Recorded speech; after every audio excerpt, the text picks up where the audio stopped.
The amount of revenue that flows through this industry each year is more than the MLB and NFL combined.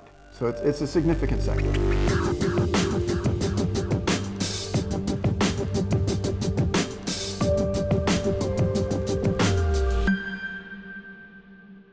In the cannabis consumption or the product side, which is the revenue that comes through each year, we're at about $27 billion this year.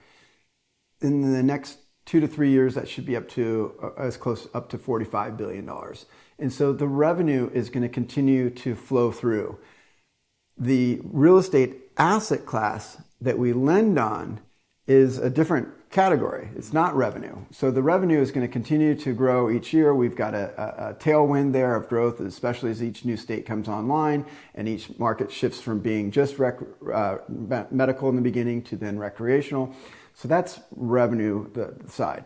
On the real estate asset class side, we believe that this real estate asset class, once all the facilities have been built out across the country in each of the states, is going to be is up to $50 billion of real estate asset class. And of that sector, we track that. We track it in each state. We track it in how many licenses have been issued, and we monitor that at all times. And so we were the first to understand that, and we were the first to be tracking that data. The amount of revenue that flows through this industry each year is more than the MLB and NFL combined. So it's a significant sector. As the real estate market has a down cycle, or the economy has a down cycle, this particular asset class is what you might consider a sin business: alcohol, tobacco, gambling.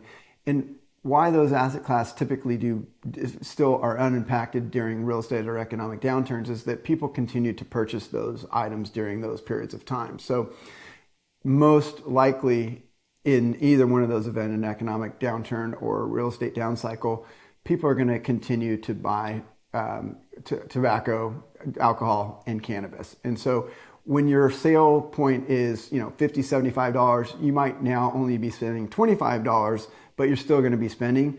It's opposed to a larger durable good, washing machine, car, whatever. Everybody holds back on those in those when the market shifts. And so we'll be less impacted. I think that everybody would be impacted in a major recession, but we think that our asset class would be less impacted.